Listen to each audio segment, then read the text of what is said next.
Hai kawan-kawan, kalau anda hari ini nak cari rumah landed 2 tingkat nak dekat dengan KLCC, Ampang, Ceras dan Hulu Langat, you boleh tengok projek ini. So projek ini dia dekat Batu 14 Hulu Langat. So ni adalah saiz 20x70. Okay, so untuk ni dia ada tempat sampah dengan peti surat, dan sini ada itu meter air dengan meter elektrik. So sini pintu besar kita masuk. So memang car porch dia boleh muatkan untuk 2 kereta side by side. Dan untuk pintu dia pun special punya, sebab kalau biasa punya dia cuma untuk 2 buka saja, tapi ini dia ada satu pintu kecil. So tak perlu nak buat kalau katakan hari ni you nak buatkan pintu kecil untuk pintu you. Sebab untuk ni dia adalah corner lot. So dia tepi ada 23 ataupun 28 kaki. So kalau katakan anda hari ni nak cari untuk corner lot, kita masih ada satu unit dekat belakang ni. Ini ada 23 kaki. So kalau katakan anda ada minat, you cepat PM. So untuk sini dia punya car porch. Dia ada 2 pintu. Ini pintu sliding dia. Dan kita ada satu pintu besar sini. Pintu kayu, dan kita pun ada provide untuk EV charging point, tapi untuk Type A sajalah.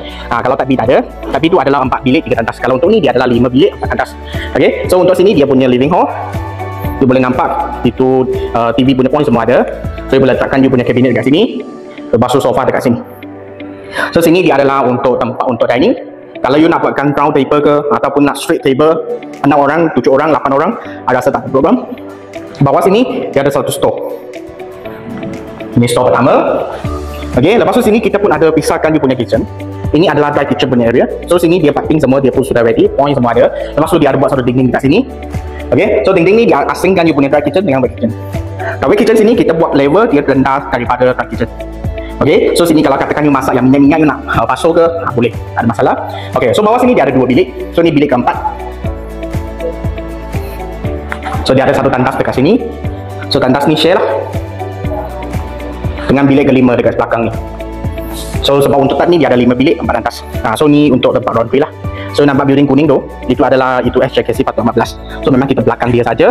So sini dia ada lebih kurang 3 kaki lagi lah belakang. Kalau katakan you nak buatkan awning dekat sini, sebab you punya washing machine letak sini kan, you boleh buat je. Kalau sebab ini dia adalah freehold individual saja, dia adalah Mandiri Reserve punya projek.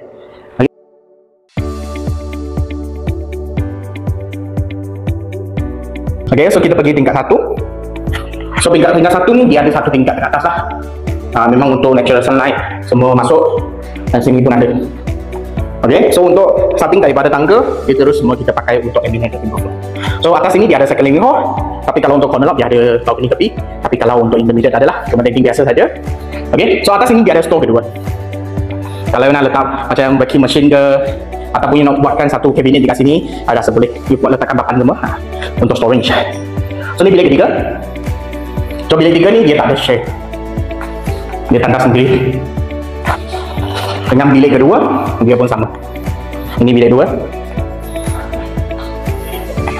dia ada tandas sendiri juga. So tak ada sharing yang ni. Kalau tapi adalah dia sebab tapi 4 bilik 3 tandas. So kalau tapi jarang kurang 1 bilik bawah, 1 tandas atas. So last kita tengok master bedroom. Okay, so untuk sini dia master bedroom memang luas, dan dia ada balcony dekat depan. Okay, lepas tu dia ada satu tandas sendiri juga, tapi tandas ni lagi luas lah, lagi besar daripada yang lagi lain. Tengok dia punya finishing, dia semua sedia ada. Macam aircon point ada bagi 5. Lepas tu water heater point dia pun semua sedia air pun ada lah. So kalau katakan anda hari ni nak cari rumah landed 2 tingkat, nak freehold individual title Mandiri Reserve, nak dekat dengan Ampang, Ceras, KLCC, you boleh tengok projek ni. Kalau anda ada minat boleh PM saya sekarang, dan kita jumpa dekat showroom sini.